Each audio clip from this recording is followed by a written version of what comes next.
Hey, True Believers, Chris Mack coming at you today with a review that I've owed you guys for quite a while now. We are going over X-Men Omega Issue 1. This is the last installment of the original Age of Apocalypse run. And I apologize for how dark the comic book seems. This was the foil edition, and so as you can see, it really screws with the light.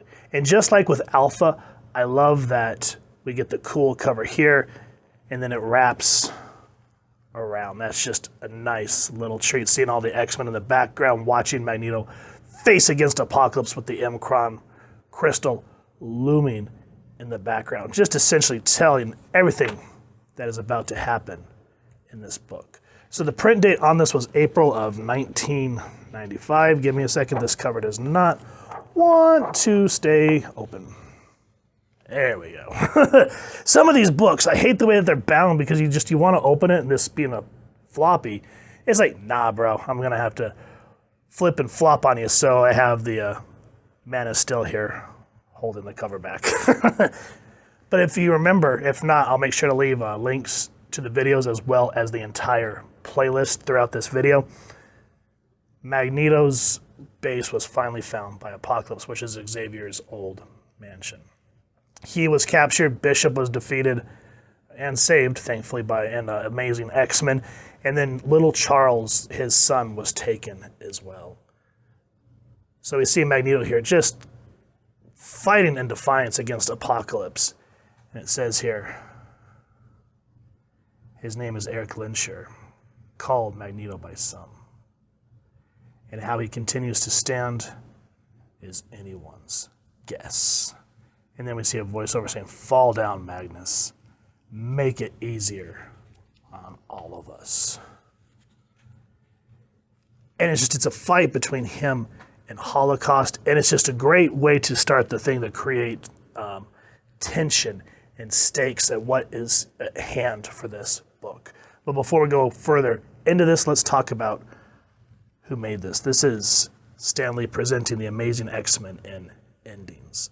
This is a story by Scott Liddell, dialogue Mark Waid, pencils Roger Cruz, inks is La Rosa, Townsend, Kessel, Calandero, Hanna, and Milgram, letters with Starkings and Comic Craftsman, colors with Steve Buccoletto and the Electric Crayons. That'd be a cool band. And then the editor-in-chief at this time was Bob Harris. And I love how where they just use the Omega symbol, just a neat little tidbit to this opening credits. So while Holocaust is sitting here beating the snot out of Magneto, we see Apocalypse sitting, should I say, on his throne. And he says, Apocalypse, Holocaust says, we've been saying it for some time now, and it's finally come true. This is the Age of Apocalypse. And then Apocalypse himself says he knows Holocaust. Stare into his eyes for that trademark fire of defiance. See instead the smoldering ash of defeat. And then Magneto's saying, this is a trap. He's like, my X-Men won't come for me. There's too much at hand. Of course, Magneto, you don't think that for a moment that I'd let you die alone without your beloved X-Men at your side. So what happens is Apocalypse tells him what the actual trap is. He says, stop being so self-absorbed, Magneto.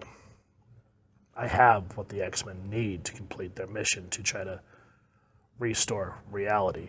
Because if you remember in Amazing X-Men, the Magi and the Shadow King use Bishop to get into his mind to see this alternate reality. So Apocalypse is on to the plan. But at this point, it's too late. There's too many people that are just tired of standing on the sidelines and not doing nothing. Especially Warren Worthington, who runs the bar in New York called Heaven. And it says here, Apocalypse rules all he surveys. Here in that proclamation, Magneto curls his bloody lips into a smile. Though Apocalypse's stronghold still stands, the empire surrounding it steadily crumbles. thanks in no small part to an angel who abandoned his heaven in order to raise hell. Now, a little spoiler. I can't remember what issue it was. I think it was Amazing X-Men, but Karma was taken by Apocalypse. She worked for Warren, and so we all know that Karma was originally part of the original New Mutants that Xavier founded in the original universe. But she worked for Warren, and there's something that stills his resolve and why he's so heartbroken over her loss. And then in true 90s fashion, as the X-Men try to take the back door into Apocalypse's stronghold, I love this vertical splash page as we see all the X-Men, all the ones from the externals, astonishing, amazing, the surviving members of Generation Next. If you're not sure what I'm talking about, go back and read the four issues that we reviewed over Generation Next, and it's heartbreaking with what happens with Skin and Chamber and Husk. It's just, that's probably, in my personal opinion, one of the more rougher books to read from this series. And there goes the cover again. That's what I'm talking about. And then trying to do this one-handed because I don't have a tripod. It's good stuff.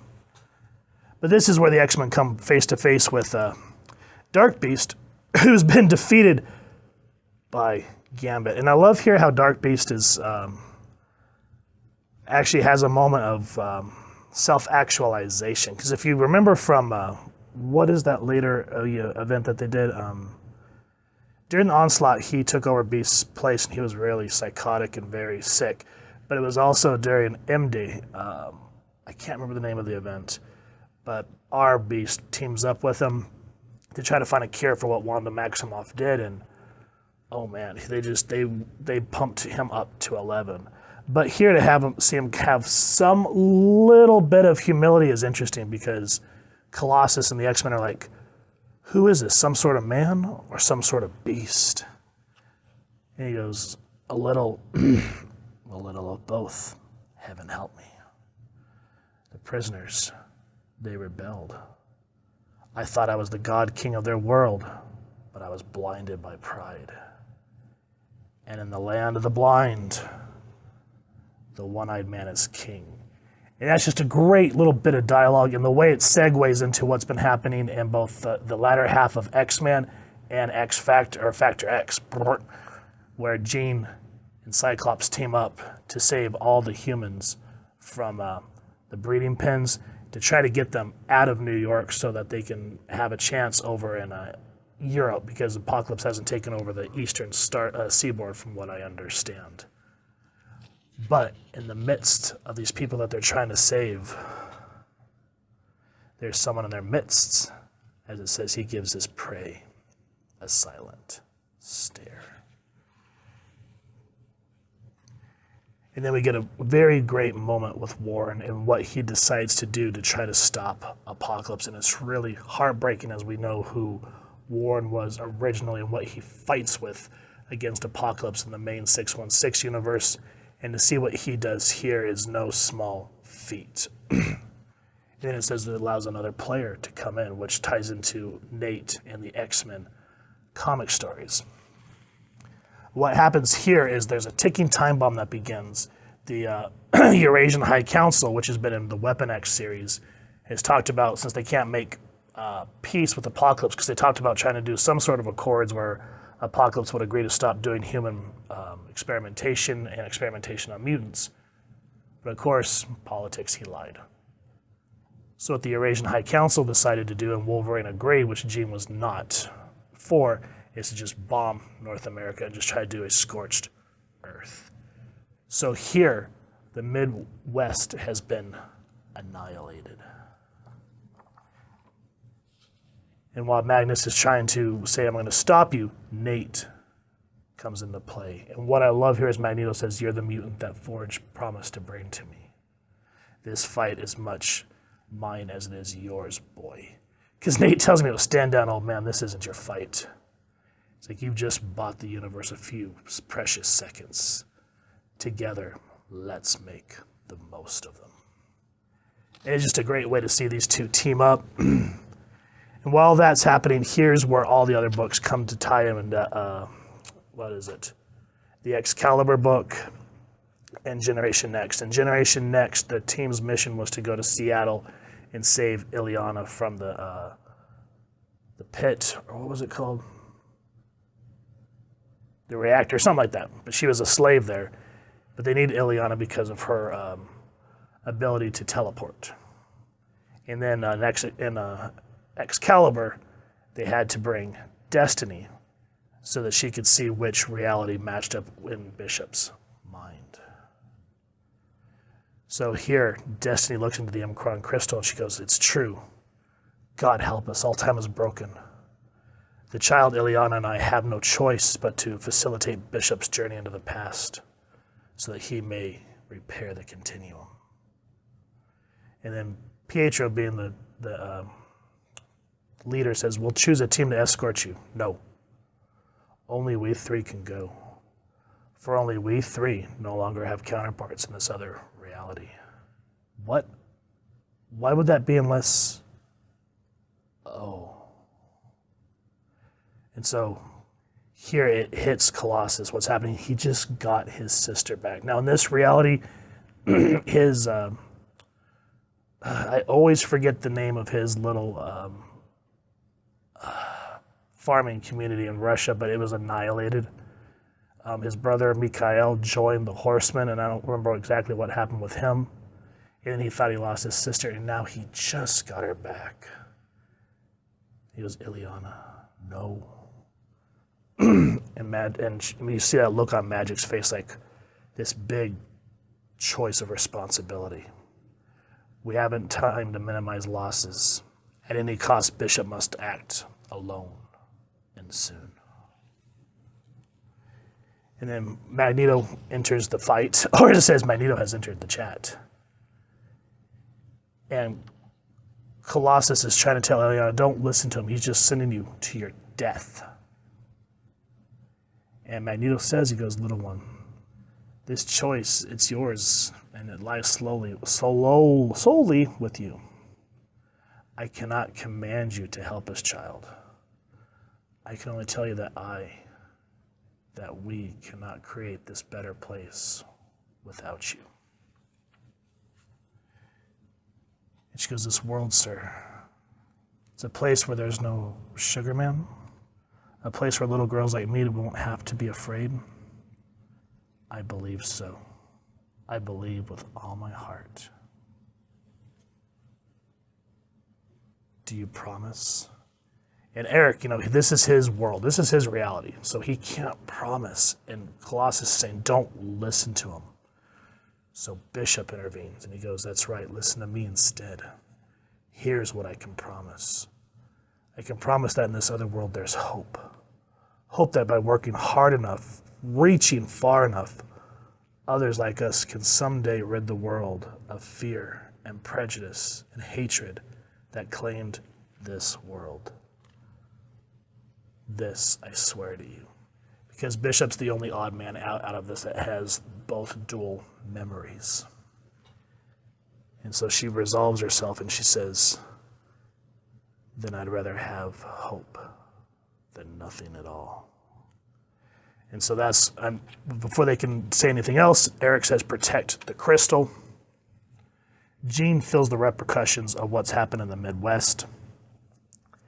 And someone from her past that she left because of his choices enters the fight. As the war rages on, we see the look of determination on Colossus's face. Before we go any further, I do want to preface that this is probably the only part of this book that I hate. However, let's think about this logically for a second. This is an alternate reality where a lot of characters were not tempered by the teachings of Charles Xavier. As we just stated a few pages ago, Colossus in this reality has lost his entire community in Russia, lost his brother, just lost his sister. In the main universe, he was tempered by Xavier's patience, but he had lost almost his entire family as well. So think of this reality where Colossus doesn't have that teachings of Charles Xavier.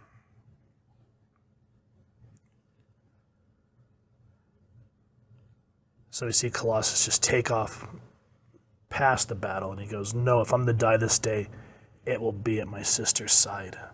Illyana, I'm coming. Now Bobby tries to say, whoa, big fella, you'll ruin their chances. To get in that crystal, you'll have to go through me.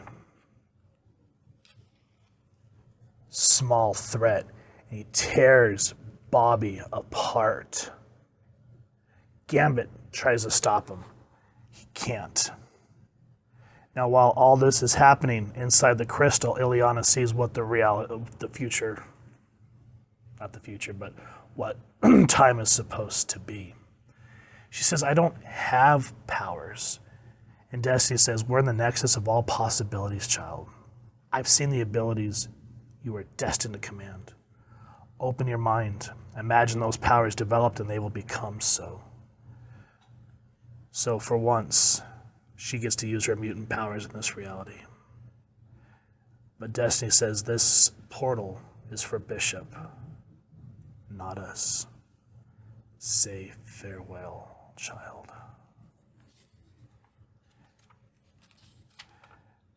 And so while that happens, the final battle between Magneto and Apocalypse ensues. And I love how Magneto just takes every piece of metal from the room and makes it his armament as he just completely slugs Apocalypse across the face.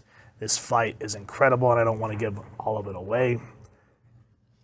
The other thing that's happening is when we were talking about the prey, that was the back of the line of the survivors a few moments ago, we come to find out it's Havoc. And I love how Scott has just had enough, and he goes, Alex, you idiot. Jean's power was the only thing keeping the bombs at bay. Because Jean, when she noticed the bombs being dropped in the Midwest, she puts a whole TK shield around New York, showing how powerful she is in any reality. Now, thanks to you, there's no more time. For God's sake, Alex, is dying the only thing we'll ever do together? Now, with that said, the one thing I don't understand, and I think the only way I can logically conclude is in our main 616, the brothers can't hurt each other because they're of the same blood. Here, they can. So I have to assume that when Sinister adopted them, he had Beast alter them to where they could hurt one another.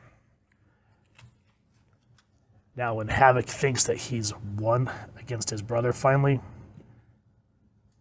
someone that had entered the fight says, yeah, hope you've enjoyed it, murderer.